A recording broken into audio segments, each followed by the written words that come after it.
Picture it with me. It is the 4th of July in Washington, D.C., one of those perfect postcard kind of days. Hot, bright, a little chaotic, in a way only the nation's capital can be on a national holiday. I'm standing outside the White House with two of my girlfriends, one from London and one from South Carolina. We're laughing, doing the full tourist thing. And I've got my daughter with me. She's 3, all blonde hair and sunshine, the kind of kid who makes strangers smile just by existing. It's light, it's easy, it's harmless, until it isn't. Because all of a sudden, Secret Service starts moving. And not just casually, not repositioning, they were running, streaming out of the White House from exits I didn't even know existed, heading straight toward the fence line, towards us. And in that moment, I didn't ask what was happening. I didn't look around. I didn't wait to see how everyone else reacted. My brain just said, whatever they're running toward, I don't want to be anywhere near it. And I grabbed my daughter and we moved, fast. No hesitation, no second guessing, just gone. Later, I found out that it was a suspicious item along the fence line. 4th of July, huge crowds, potential bomb. Could have been nothing, could have been terrible. But to be honest, I didn't need to know in that moment. Now, let's look at a different place, a different version of me. I'm overseas. I'm TDY in a conflict zone. Long days, cramped spaces. The work is high stress and also high impact. It's the kind of environment where everybody's operating at 150% and 5% simultaneously because you've all been running too hard for too long. And then the duck and cover alarm goes off. Not a drill, not the least bit ambiguous. The alarm literally tells you what to do explicitly. Duck and cover. Stay away from the windows. And what does my brain immediately want to do? Go look. See what's happening. Get eyes on it. Understand it. Assess the risk. Because that instinct, that need to know, is strong. And to be honest, I'm a curious person. I want to know things. The thing is, when you've been operating in environments like that, where the alarm isn't exactly uncommon, you start to get used to it. You normalize it. You tell yourself it's probably nothing. And even if it's something, the likelihood of direct impact is low, right? In that moment, my instinct was, well, maybe not wrong, but messy. Not malicious, not irrational. The desire to understand the situation is very much human. But that wasn't the time. And spoiler alert, I didn't go to the window. I followed my training and the blaring guidance of the intercom. Welcome to the Unknown Knowns, where intuition meets tradecraft. I'm Dr. Angela Lewis, and this is a space for people who think for a living. Intelligence professionals, leaders, and decision makers navigating complexity, uncertainty, and imperfect information in a fast-paced world. Each week, we explore how intuition, bias, and judgment shape the way we make sense of complexity and how to get better at it. Today's episode is about informed intuition, how to build frameworks that allow you to trust your gut. And I want to explore that with someone who has spent a career making those decisions in real time and building intuition worth trusting. So I'm joined today by, to put it simply, a legend. Every title and description in his bio is more impressive than the last. Darrell Blocker is a recipient of the Distinguished Career Intelligence Medal. He's a 28-year veteran of the CIA's clandestine service, where he served as both Deputy Director of the Counterterrorism Center and Chief of Africa Division after leading the CIA's iconic training facility, the Farm. He served multiple tours as a Chief of Station and was the most senior Black Directorate of Operations officer when he retired in October of 2018, with the rank equivalent of a 3-star general. Darrell is currently the founder of DNB Consulting Services, a strategic crisis management and executive advisory firm. Darrell serves on one nonprofit board dedicated to improving the future for youth in foster care and advises on another board on countering exploitation and human trafficking of youth and women. He is also a 2025 recipient of the Ellis Island Medal of Honor for exemplary commitment to national security, global stability, mentorship, humanitarian work, and advocacy for diversity and national security. He is my mentor, my dear friend, and one of the very best storytellers that I know. Darrell, welcome. Dr. Angela Lewis. Man, I love the sound of that. Congratulations, my friend, and thank you for having me on your podcast. Now, the first wow moment for me in your opening commentary was not the White House scare or even the war zone bombing. My aha moment was that in 62 years, I never once thought of myself as one who thinks for a living. But you're spot on, as the Brits say, and I'll be thinking about that for a couple of days to come. So We're equally curious, and I am always finding ways to kind of capture things that are in my existence that I've never really been able to define. And thanks for a living. I like that. Thank you. I love it. In our pilot episode, we talked about the bias blind spot, how our brains are wired to move fast, to simplify, to fill gaps, and how that can sometimes lead us astray. And all of that's true. But today, especially with you, I want to add a layer because if you work in intelligence or you're an executive making decisions under pressure, we know that you don't always have the luxury of slowing down. Sometimes you have to move, and when you do, you're going to rely on instinct from time to time. But instinct isn't magic, it's pattern recognition. Conceptually, what we call instinct is often your brain picking up on something that's been seen before, or maybe an anomaly in your environment, before you've had time to consciously explain it. There are stories upon stories about situations where something felt off, but maybe nothing overtly threatening had actually happened yet. But that instinct wound up being right. And what's happening in those moments isn't randomness. It's something that the environment, maybe tone, behavior, timing, or context, doesn't match the pattern that your brain is expecting. But instead of surfacing as a fully formed thought, it shows up as a feeling. Your fight, flight, or freeze reaction kicks in and adrenaline spikes. And of course, not all instinct is the same, but the key here is that there is a difference between reacting on bias and reacting on trained judgment. And that's the distinction that isn't really theoretical. So, Darrell, before we get into any of the frameworks, which I love talking about, when you hear about those two moments, and you mentioned it a little bit earlier, the ones that I shared in the intro, one where instinct really got me off the X, and the other where instinct was kind of pulling me in the wrong direction. What resonates with you? That you're just as human as anyone else. I've long ago stopped trying to understand how my brain works and to learn to trust it, to learn that it understands things and scenarios and situations before I can, almost innately.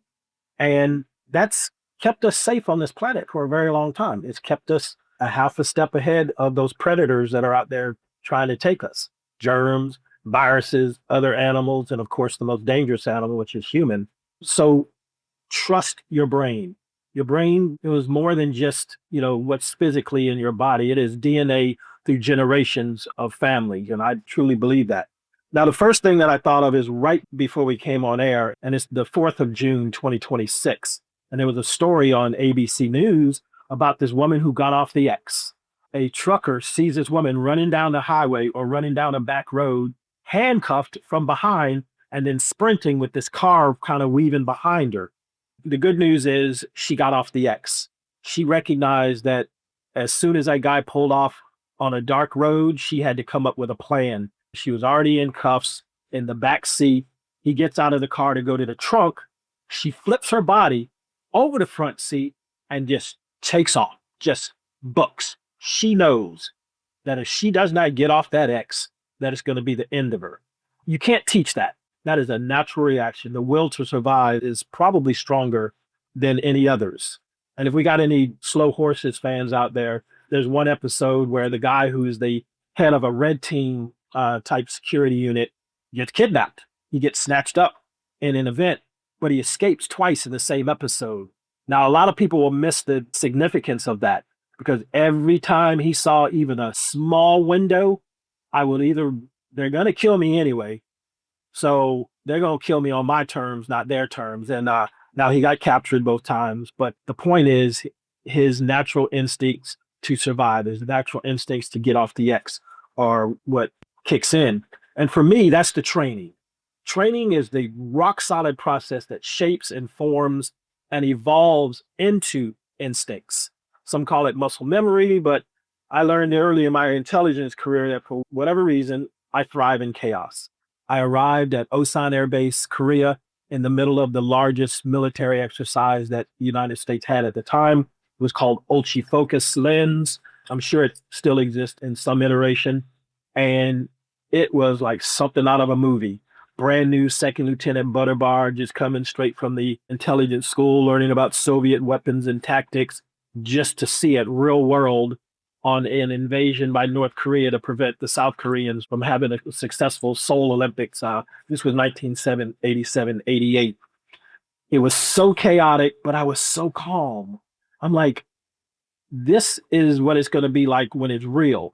I have to pretend like this is real. If you think otherwise, then it's not helpful because when it really does happen, all that training is going to kick in if you used it as an experiential learning. If you use it as something to help you not make the same mistakes again.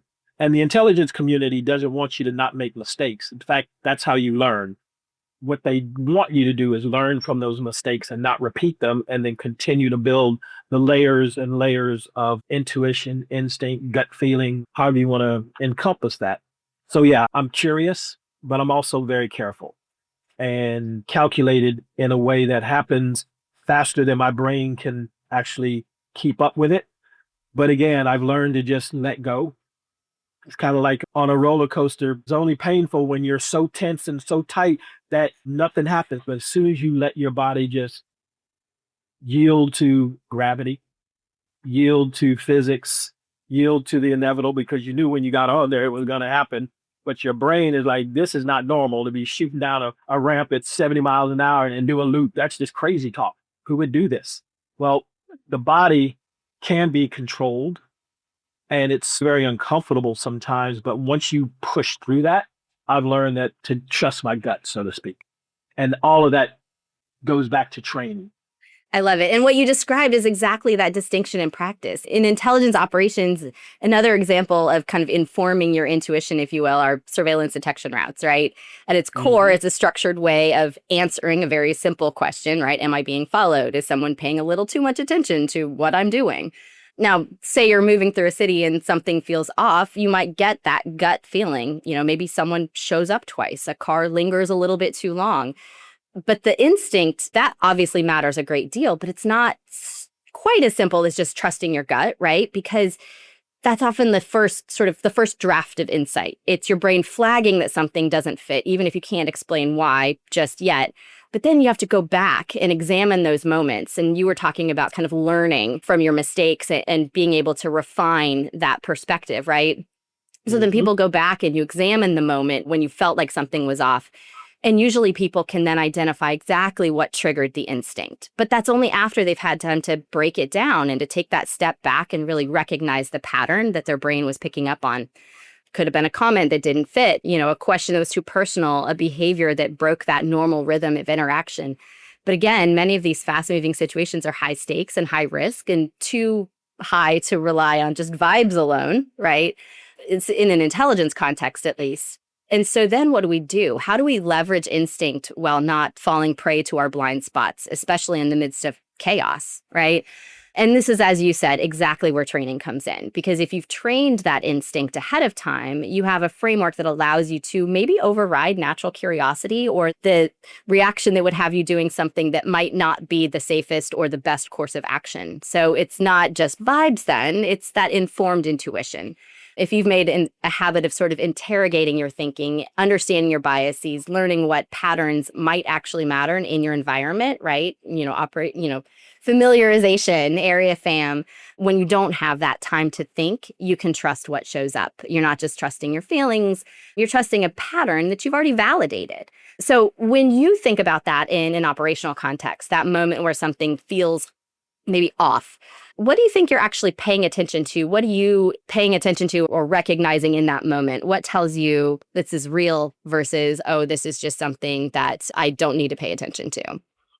Well, the first thing that pops in mind is to trust and not discount immediately whatever that initial thing is. Humans might be the only animal on the planet that talks itself out of a known danger. You'll never see a deer in the woods who's drinking out of a water, who looks up and sees like a little, maybe a glint from a scope and said, there's no danger there. No, as soon as he sees it, he's gone. And he doesn't know why, but he knows through enough experiences that these two things, this happens and then this happens, and I don't want to be on the other end of it. So the second thing I thought of is, and I know, Angie, you know that I'm a huge Jeopardy fan. I watch it every night. But I'm also a puzzle enthusiast, crossword puzzles. So I end every evening or begin every morning with doing 3 or 4 crossword puzzles. And Almost every single time I missed something on Jeopardy, it was because I discounted my initial. I don't know why that word or that phrase or anything popped in my head. I don't understand it, but it was spot on right. And every time, almost every time that I second guessed myself, it was because I overrode my ability to just trust your body. Your senses are more than just your ears, your eyes, your taste. It is all of those combined. And when all of them are working hand in hand, it's perfect. Like the six tenets that they teach of tradecraft at the farm. Now, separately, almost everyone on the planet has done five of them, and we're not going to get into what those are. But the fifth one you've already, or the sixth one you've already mentioned, surveillance detection routes. That's a skill that you learn. Everything else is situational awareness. And I can look at puzzles and not even read the clue and figure out what some of the words are just because guess what? There's only so many options. So your brain already is filling in a lot of things just naturally. And again, just learning how to trust that gut feeling. But trusting that gut feeling and getting it right is of course preferable. But trusting that instinct and getting it wrong could be catastrophic in our world. And so maybe it's, the heightened, very real possibility that if you do something wrong, if you make that wrong gut feeling, if you make that wrong choice and drag surveillance to that operational meeting, guess what? That case is blown, that asset is blown, you're probably going to be PNG'd, or they're going to continue to do it and just follow you for a while as they build their case and maybe something even worse happening. And again, I only mention that because the failures are what I built my career on. And recognizing those failures and why they were failures, it was hard to swallow. I had 360 feedback before a course back in 2002, and I was just coming out of my first field command as a chief of base in West Africa. And by all measures, the team did fantastic. Recruitments, FI production, all of those. But my peers, my superiors, and my direct reports all had the same opinion of my leadership style, and it wasn't positive. And that was probably one of the more painful things that I ever had to experience. And I was 12 years into my career. And I knew that if I didn't learn how to listen, I mean, truly listen to other people, and that means listening not just with your ears, but with your attention span by sitting there and breathing and listening to what that person is trying to tell you. So again, those mistakes that led to my bad leadership 360 feedback were all correctable. And there was nothing in there that wasn't known to me. No one ever told me that I was a good listener my whole life. I was a straight A student, except for C's and D's in conduct because Darrell couldn't sit down and keep his mouth shut. So it was no surprise to anyone. But in a career context, I knew that my goal was to retire as a GS-15, a full bird colonel. I come from a military family, a military background, and being the first colonel in the family was, by God, that was my goal. But halfway in your career, you start to realize, well, maybe that goal wasn't high enough. But I knew from that feedback that if I continued down this path of not listening to the people that I'm leading and not listening to my own proclivities all the time and accepting that other people have different thoughts or ideas or even a workaround to the same solution, could have been ugly. So I learned how to listen. I taught myself how to listen. I read books. I went online. I started following everyone that talked about the topic. And so that was my patchwork for getting to the point where people now call me boss and leader and chief. Yeah, I love that. And I love that it's such a learning process, right? It's something that we're both doing actively, trying to kind of improve where maybe we are a little bit deficient. But then also we are naturally doing that in real time too, where we see something and we want to correct for it. We want to shore it up, those kinds of things. And I think it makes it really interesting. There's actually a model for some of what we're describing here. Psychologist Gary Klein developed what's called recognition prime decision making, where expertise, which you develop obviously over time, allows you to recognize a situation and act without having to compare a lot of different options in real time. Now, obviously, that can be challenging when you're in a very short fuse situation, but basically you're compressing experience, right? And that's something that you develop over time. But, once you've developed that expertise, you can compress that.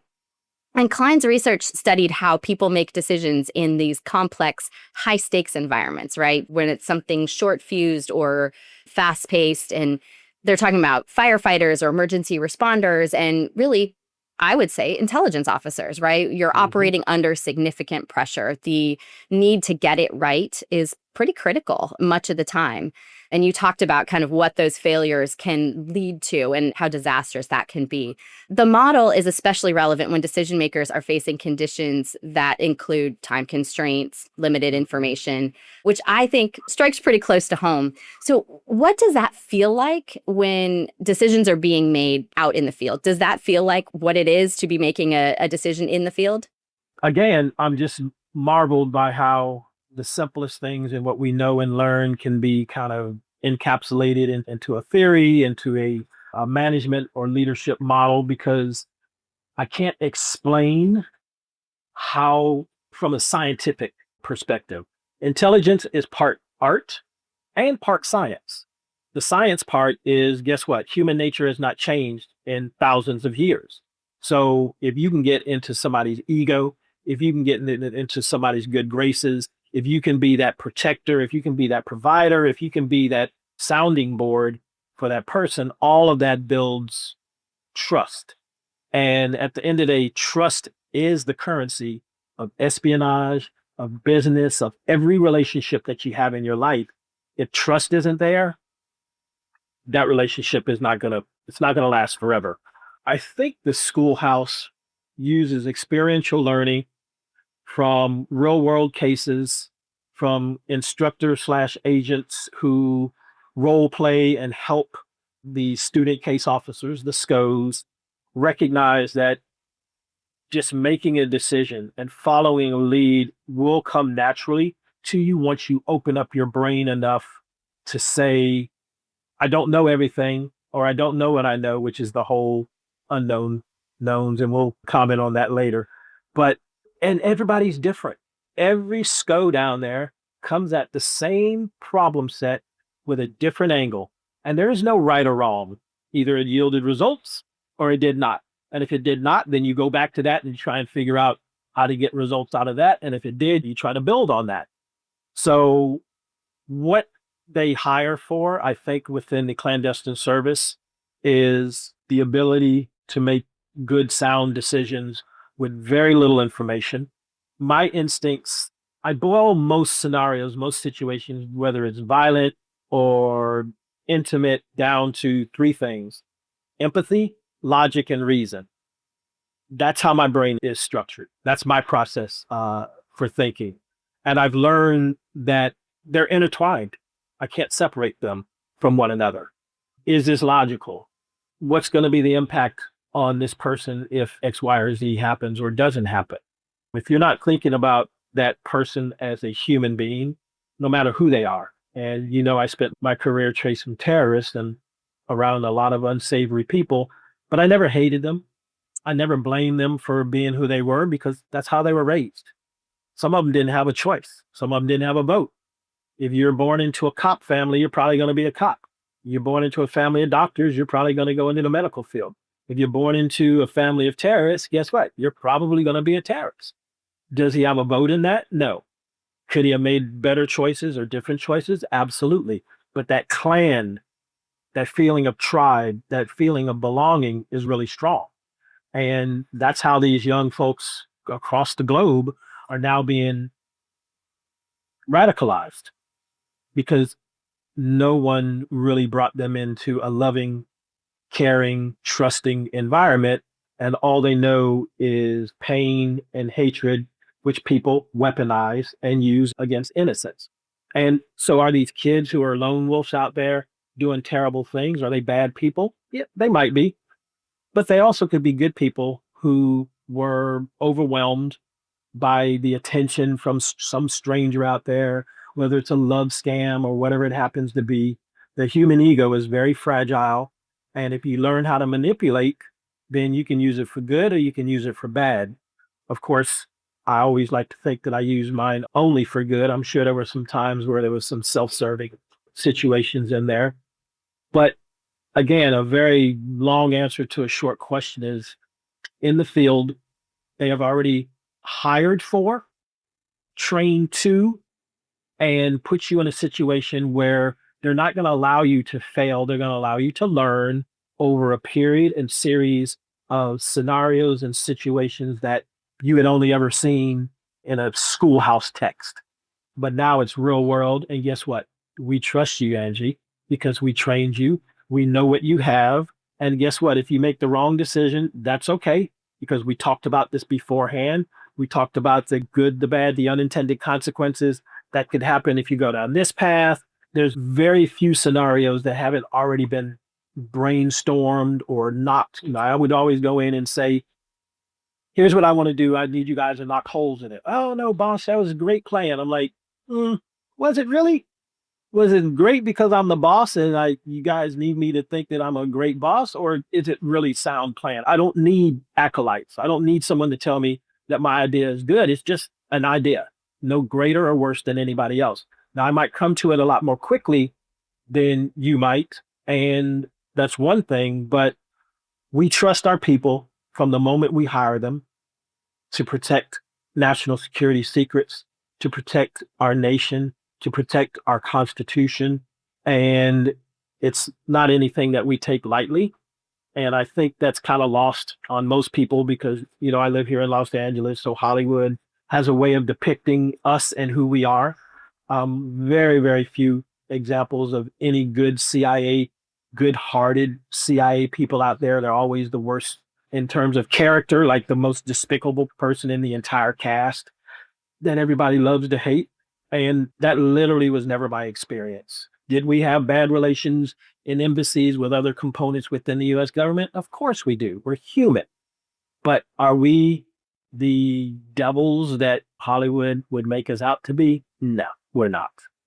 There are two things that you brought up in that really resonated and I thought were really, worth highlighting. One, you were talking about the decisions that, you're making in the field and, what that looks like. But you also have the people that you are, whether it's targeting or wanting to work with or whatever, they're also making quick decisions in the moment in the field. And so that ability to have empathy and to recognize what they're going through and what they're thinking about and how they're making decisions, when you understand it in yourself, but then you also start to understand it in other people too, and being able to look out for that, like that's so critical. That's such an important piece. And the other thing that you brought up that I absolutely loved is just the fact that when you're training people, you're giving them those frameworks and the experience in these different scenarios because they're going to go into the field and they're going to experience these things firsthand, and it's not going to be role playing, it's going to be real. And so you're building, as you said earlier, that muscle memory, right?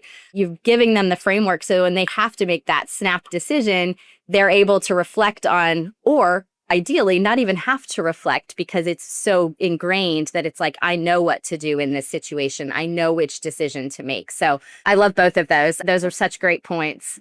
And it kind of goes back to that recognition prime decision making, right? Klein's model, he found that when presented with those recurring situations, experts generally come up with a quicker decision because the situation is more likely to sort of match a prototypical situation that they may have encountered before.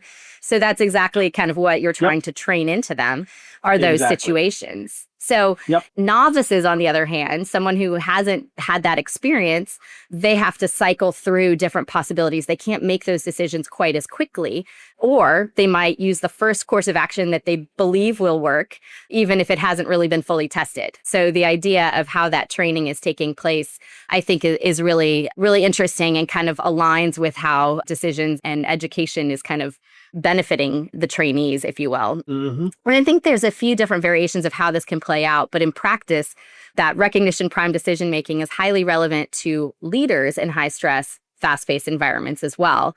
It's exactly what maybe a surveillance detection route is doing. So it's not really teaching you how to think in the moment. It's shaping how you think before you get into that moment. So that when something, feels off, or maybe you're experiencing something that seems really complex, you don't have to just react. You're also recognizing something that actually seems kind of familiar. So I would love to hear if that, aligns with your experience in intelligence leadership in particular, and especially in operational training kind of spaces. It does. One of the really true joys, and one of the previous chiefs of the operational training told me this, and I didn't have a frame of reference for it, so I didn't really. I'm like, okay, yeah, I hear all these little quips all the time, but he said, students are SCOs, student case officers, assume that because this is a notional scenario, that these are notional stories that were weaved into this scenario and therefore not real. But every class, all 6 classes, without fail, there are at least 4 or 5 people who would come back after they're already in their first posting and they were at a reception or a scenario and something happened almost exactly like it happened in the schoolhouse. And they're just like, oh my God, this was so real, blah, blah, blah. I'm like, of course it's real. We're not teaching you things that haven't happened. Every scenario happened somewhere in the world at some point as a teaching methodology, as a teaching lesson that these instructor agents who have proven themselves in the field, who are either targeters, CMOs, ops officers, or SUs who are on the staff and using their years and quite like years and years of knowledge to pass that along. So every time one would reach back to me and say, oh my God, Chief, this is so real. This is happening just the way. I'm like, well, good. We did exactly what we were supposed to. There's actually a schoolhouse scenario where you're teaching the 6 disciplines. And there was this one young lady who came back from her surveillance detection route week on an away trip. And she just moved with she was just moving differently. And I saw her, so I called her over to the table in the cafeteria. And she was not one for smiling a lot, but she looked at me, she said, Chief, 2 weeks ago, I thought this SDR training was bullshit. I thought it was not real. I couldn't see it. I was just having trouble conceptualizing how the way you guys were teaching us was actually going to help us do this. And I said, so what changed? She said, well, I was on one run and first thing I said, okay, if what I'm doing is right and the team is deploying the way that we think they're going to deploy, the next person that comes around the corner is going to be this person. And she's like, the first time it happened, I was like, anybody can guess that. That's it. Then the second time she had it happen, she was like, oh my God, this is real. And then the third time she said, it took everything in my being. It took everything in my power not to do the Snoopy dance because I knew that I finally got it. And I said, how did that feel? And she's like, I don't even know how to describe this feeling. I have never had such an epiphany about something that I thought was bullshit 10 days or 2 weeks ago, that now what you've been showing us and teaching us it's not book anymore. It's real world. And either you can do this or you can't. And they're teaching us how to do it. So I need to listen to them. But yeah, when she said I took everything in my power not to do the Snoopy dance, I'm like, yeah, you would have got some debits. You'd have got some notices on that one. You're like, yeah, I know. She said it would have been worth it to do that. So if you don't trust yourself, how do you expect others to trust you? And trusting you is not being 100% right all the time. In fact, it's not the percentages that are important. It's the learning how to let go of your initial response, which is trained over your lifetime to respond in a certain way. And instead of responding that way, breathe in, count to 2 or 3, and think about what popped in your head, because that's relevant. You don't need to understand why it's relevant. You don't need to understand how it's applicable to this. Trust it, trust yourself, trust the training. For sure. And I love that story because I had a very similar situation happen for me, and when you start seeing it, you're like, there is all of my little ducklings. There they go. They're all in a row. Here they come, and you start to anticipate what's going to happen next because it's an intentional framework, right? And so building those intentional frameworks based on years and years and years and years of experience, not just your own, but, your instructors, and they have honed that, and now they're sharing those frameworks with you. And so that's actually training your intuition and helping you to understand, okay, this is what I can anticipate is going to happen next in this scenario. So it allows you to act or respond a little bit more effectively.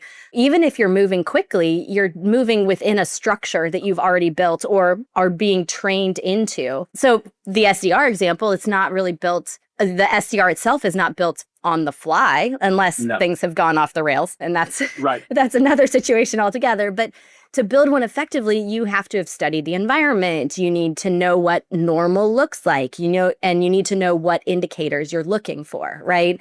And so when something feels off, you're not just guessing, you're rapidly moving through that mental framework. And from the outside, that can look like intuition, like your gut, like, I just know, but it's not coming out of nowhere. It's coming from that experience and that repetition and that, recognition of those patterns that whether you've developed it yourself over time or whether you've kind of integrated those frameworks from instruction into your own. And that way you've kind of built that scaffolding ahead of time. And then when the moment comes, your brain can move without having to move blindly. So I want to be careful, though, because obviously, repetition and experience isn't the same necessarily as training your intuition, too, because if we do something the same way for years, we can just get better at being wrong. Before we wrap up, I want to thank Darrell for sharing his insights and experiences from nearly 3 decades in the CIA. We've spent this episode talking about how professionals learn to trust their instincts, but there's another side to that story. In part 2, we'll explore what happens when familiarity starts to masquerade as truth, why even experienced people can be misled by the patterns they think they recognize, and how intelligence professionals guard against bias in high-stakes environments. Thanks for listening to The Unknown Knowns. We'll see you next time for part 2. Be sure to check the show notes for a link to sign up to our podcast mailing list so you never miss a new episode.